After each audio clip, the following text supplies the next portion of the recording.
गुरु और राहु का कॉम्बिनेशन, इसको चांडाल योग बोला गया है।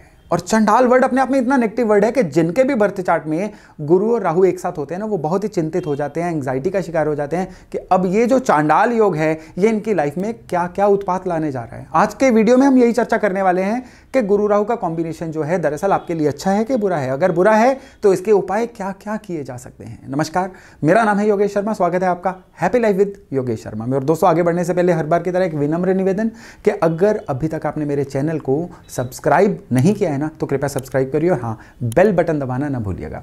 दोस्तों, गुरु राहु का जो कॉम्बिनेशन है ना, ये दोनों बहुत ही एक्सट्रीम एनर्जीज हैं। एक पॉजिटिव एनर्जी, एक नेगेटिव एनर्जी। ये जो पॉजिटिव और नेगेटिव है ना, ये जब एक साथ हो जाते हैं ना, तो ये एक बहुत ही अलग से रिजल्ट देते हैं। गुरु जहां एक तरफ ऑक्सीजन के कारक हैं, वहीं राहु दूसरी तरफ जहरीली गैस के कारक हैं। अब ऑक्सीजन और जहरीली गैस का तो आपस में कोई मेल ही नहीं होता। गुरु जहां धर्म कर्म के कारक हैं, राहु वहीं धर्म से दूर करने के कारक हैं। गुरु ज्ञान देते हैं और राहु हमें स्मार्ट वर्क या जुगाड़ देते हैं। राहु क्रिएटिव भी होते हैं, लेकिन गुरु जो है थ्रू प्रॉपर चैनल चलने वाले होते हैं। गुरु जो है लोगों के सहयोग करने के कारक है, राहु लोगों से सहयोग लेने के कारक हैं। तो बिल्कुल ही उल्टी फोर्सेस हैं ये। और जब ये फोर्सेस चार्ट में इकट्ठी हो जाती हैं ना, तो इनके जो नतीजे होते हैं ना, ये बहुत ही नई तरह के नतीजे होते हैं। गुरु राहु जिनके भी बर्थ चार्ट में एक साथ होते हैं ना, वहां पे बृहस्पति की जो एनर्जी होती है बहुत पीछे चली जाती है, राहु की एनर्जी आगे आ जाती है। अब ये लोग जो हैं ज्यादा जुगाड़ू बन जाते हैं, ज्यादा मैनिपुलेटिव बन जाते हैं।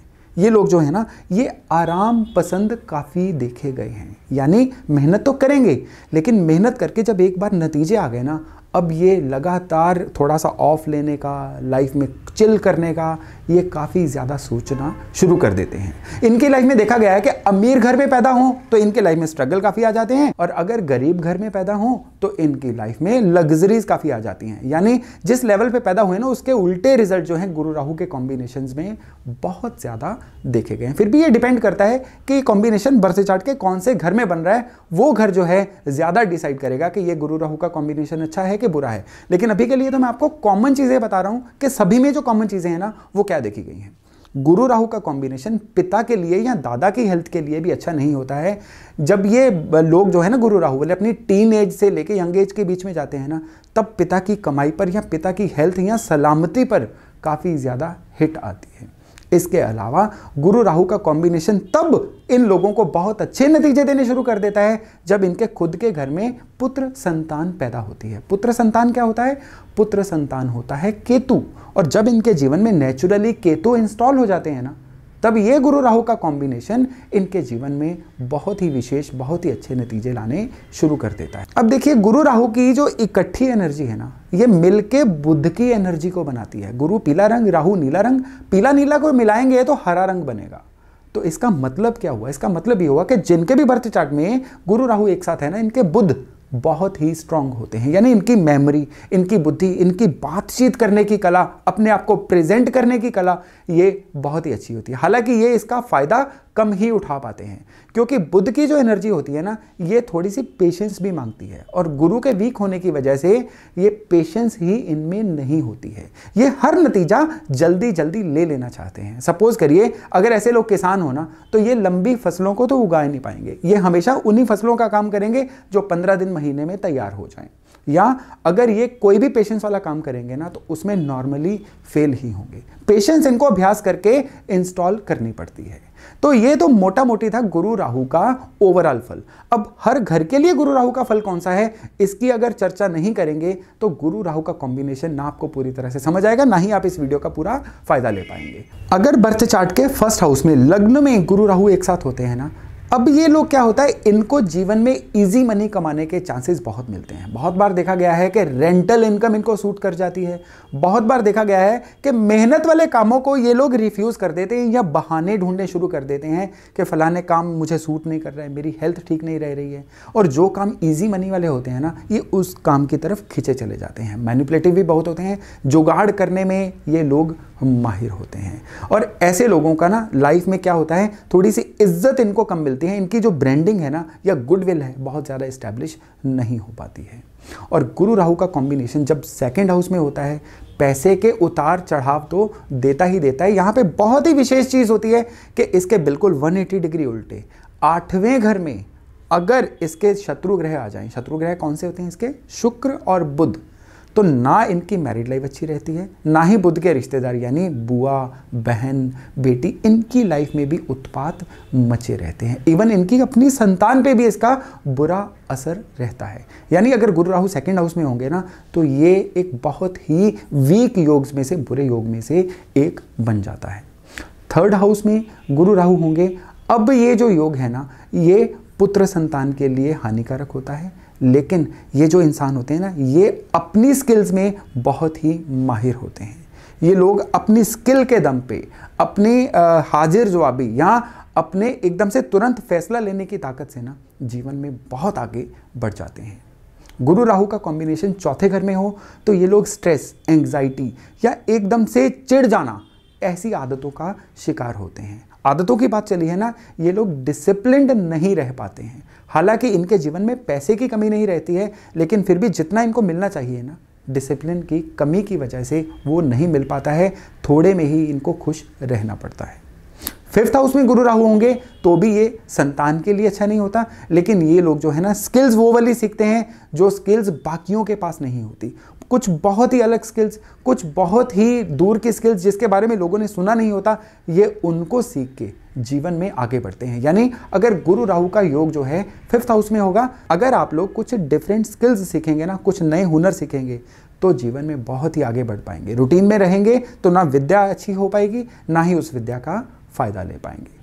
छठे घर में गुरु राहु होंगे तब मुसीबत तो कोई भी लंबे समय तक आपके पास नहीं टिक सकती। जीवन में मुसीबतें आएंगी, आके छट जाएंगी, लेकिन फिर भी मीडियोकर लाइफ जो है वही जीनी पड़ेगी। लाइफ में सुपर हाइट्स तभी मिल पाएंगी अगर घर में बड़े बूढ़ों से संबंध अच्छे बना के रखेंगे, और जितने भी आपके करियर में आपके सुपीरियर्स हैं ना, उनके साथ आपके संबंध अच्छे होंगे। केवल एक यही कंडीशन है, अगर पूरी करेंगे तो ये गुरु राहु जो है आपको बहुत ही बढ़िया तरक्की दे सकते हैं। अब सातवें घर में गुरु राहु होंगे ना, गृहस्थी को खराब करेंगे ही करेंगे। सातवें घर के गुरु राहु वाले लोग जो है ना, या तो इनकी मैरिज में सेपरेशन तक होने की नौबत आ जाती है, नहीं तो चलती हुई गृहस्थी में भी एकदम से ये लोग डीरेल हो जाते हैं। हालांकि वर्क फ्रंट पे, कारोबार में इनको इसके अच्छे नतीजे मिल जाते हैं। एट्थ हाउस में गुरु राहु बहुत ही पेनफुल रहते हैं। जैसा मैंने अभी बताया था ना कि सेकंड हाउस में पेनफुल होते हैं, उसके 180 डिग्री एट्थ हाउस में भी लगातार जीवन में उतार चढ़ाव इनको देखने पड़ते हैं। किस्मत जो है ना, इसको कहा जाता है झूले सी जिंदगी बन जाती है, लगातार फ्लक्चुएटिंग रहती है, कभी अप कभी डाउन। यहाँ पे अगर आप सोच रहे हैं ना कि मैं आपको एट्रीब्यूट बताता जा रहा हूँ, उपाय नहीं बता रहा हूँ, तो फिक्र मत करिए। इसी वीडियो के एंड में मैं आपको पूरे उपाय बताऊंगा कि गुरु राहु का कॉम्बिनेशन अगर आपको पीड़ा दे रहा है तो कौन से उपाय करके आप इनसे मुक्ति पा सकते हैं। खैर आगे बढ़ते हैं। नाइन्थ हाउस, नाइन्थ हाउस में ये इंसान को शेख चिल्ली सा बना देता है। केवल बड़ी बड़ी बातें करना, आराम का पैसा कमाने का सोचना, ये लोग जो हैं, मैं यहाँ पे थोड़ी बुरी भाषा यूज़ कर रहा हूँ, या हराम का खाते हैं या आराम का खाते हैं। ये लोग जो हैं हार्ड अर्नड मनी या लंबी प्लानिंग से आने वाली मनी की तरफ कभी नहीं जा पाते हैं। जीवन में जब तक हवा इनकी फेवर में चल रही है ना, तब तक तो इनकी पतंग उड़ती रहती है। एक बार जो है आसपास के सराउंडिंग्स इनकी मदद करनी बंद कर दें, एकदम से ये निठल्ले होके बैठ जाते हैं। और ये कॉम्बिनेशन पिता के लिए भी अच्छा नहीं रहता है। तो नौवें घर में गुरु राहु हों तो आपको चाहिए सबसे पहले तो अपने अंदर बहुत मेहनत करने का, रिस्क लेने का एपिटाइट बनाइए, तभी आप जीवन में कुछ अच्छा कर सकते हैं। 10th हाउस के गुरु राहु सबसे पहले तो इंसान को बनाते हैं आलसी। अगर ये लोग आलस छोड़ दें तो फिर शनि भी इनकी फेवर करेंगे, क्योंकि 10वां घर नेचुरली शनि की ताकत वाला घर होता है। और इसके अलावा ये लोग जो हैं फिर अपनी ब्रांडिंग, अपनी गुडविल बहुत अच्छी बना पाते हैं। तब कारोबार में, करियर में इनको लाइफ में काफ़ी सक्सेस मिलती है। हालांकि एक ही काम इनका नहीं रह पाता है, काम बदलते रहते हैं। कभी एक काम, कभी दूसरा काम, कभी तीसरा काम, या अपने काम में ही काफ़ी तेज़ी से ये लोग बदलाव लेके आते हैं। लेकिन इनका बैरी यहाँ पे होता है इनका काम को कल पे टालना या आलस रखना। 11वें घर के गुरु राहु इनकम को बहुत ही फ्लक्चुएटिंग रखते हैं। काम एक ही रहता है, लेकिन उसमें कभी इनकम आ जाती है, कभी इनकम बिल्कुल नहीं आती, और सारी जिंदगी ये इनकम को लेके ही रोते रहते हैं। और कभी कभी तो ऐसा होता है कि ये लोग कर्जे में भी डूब जाते हैं। 12वें घर के जो गुरु राहु है ना, ये विदेशों से संबंध बनाते हैं। या तो बंदा विदेश जाके सेटल हो जाता है, या विदेश से कुछ ऐसे संबंध होते हैं कि इनको फॉरेन करेंसी में इनका रेवेन्यू आता है। इवन कई बार देखा गया है कि ये लोग जो है ना दिन में सोते हैं, रात को काम करते हैं। बट ये जो कॉम्बिनेशन है ना, ये इनकी अपनी इमोशनल हेल्थ के लिए अच्छा नहीं होता। क्योंकि गुरु राहु की जो ज्वाइंट एनर्जी है वो बुध की एनर्जी बनती है। 12वें घर में बुध की एनर्जी कभी भी कंफर्टेबल नहीं होती। जब भी ज़रूरत होती है ना, तब इनकी बुद्धि इनका साथ नहीं देती। मुंह से कुछ ऐसे गलत बोल वचन निकल जाते हैं जिसकी वजह से सामाजिक सर्कल भी इनका जो है ना खराब हो जाता है। तो दोस्तों, गुरु राहु का ये था रिजल्ट 12 घरों में और ओवरऑल रिजल्ट। अब अगर गुरु राहु की दिक्कतें आपको आ रही हैं, अब मोटा मोटी आप समझ गए होंगे कि गुरु राहु की दिक्कत क्या होती है। बरकत में कमी। गुरु राहु की दिक्कत होती है करियर में सेटल ना हो पाना। गुरु राहु की एक और दिक्कत क्या होती है, नर संतान का जीवन में पैदा ना हो पाना। या गुरु राहु के कॉम्बिनेशन की एक सबसे बड़ी दिक्कत क्या होती है कि सब कुछ आ रहा है लेकिन आपको अपने पोटेंशियल के मुताबिक आपकी कमाई नहीं बढ़ रही है। अगर आपको ये दिक्कतें आ रही हैं ना, तो आपको कुछ एक उपाय हैं जो ज़रूर करने चाहिए। इनमें सबसे पहला उपाय है कि राहु को जल प्रवाह करिए। राहु क्या है, जौ। तो इतने क्वांटिटी में जौ लेके उनको आप गौमूत्र का छींटा दीजिए और चलते हुए पानी में विसर्जित करिए। इसको आप प्रेफरेबली शनिवार वाले दिन कर सकते हैं। और अगर आपके गुरु राहु एक साथ हैं तो हर वर्ष में कम से कम 3 या 4 शनिवार आपको ये उपाय सारी जिंदगी करते रहना है। अब सपोज करिए गुरु राहु 12वें घर में हैं, गुरु राहु आपके चौथे घर में हैं, या गुरु राहु दूसरे घर में हैं, यानी दूसरा, चौथा और 12वां। और आपको दिक्कत कौन कौन सी आ रही है, या मेल चाइल्ड, नर संतान पैदा नहीं हो रही है, करियर नहीं बन पा रहा है, पैसे का जुड़ाव नहीं हो रहा है, तो आपको क्या करना है, आपको एक 2 रंगा पत्थर, ये 2 रंगा पत्थर आपको बहुत ही सस्ता बाजार से मिल जाता है। ब्लैक एंड वाइट पत्थर इसको बोलते हैं। ब्लैक एंड वाइट पत्थर लेके उसकी अंगूठी बनवाइए। आप अपनी ये जो 8 के 8 फिंगर्स हैं ना, अंगूठे को छोड़ के, इनमें से किसी भी साइज़ की आप अंगूठी चांदी में बनवा सकते हैं। अब इस अंगूठी को पहनने से पहले आपको पानी से धोना है। कौन से पानी से? जो पानी गाय ने पानी पी के जूठा किया हो, उस पानी से इस अंगूठी को धो के अपने फिंगर में पहन के रखिए। ये जो गुरु राहु का कॉम्बो है ना, अब आपको बहुत ही बेहतर रिजल्ट देगा। अब एक और उपाय जो थोड़ा कॉस्टली उपाय है, लेकिन ये भी बहुत अच्छा असर देता है गुरु राहु के कॉम्बिनेशन में। अगर आपके साधन बन रहे हो ना, तो एक आप 22 कैरेट प्लस सोने की, या तो सोने की चेन पहन के रखें, सोने का या कड़ा पहन के रखें, या सोने का छल्ला पहन के रखें, यानी शरीर पे सोना किसी ना किसी तरीके से धारण करके रखें। अब इस सोने में कोई भी स्टड, कोई भी नग, कोई भी मोती, कोई भी जेमस्टोन न लगा हो।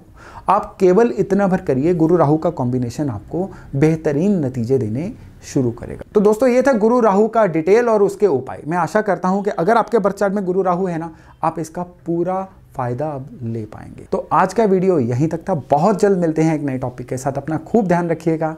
नमस्कार।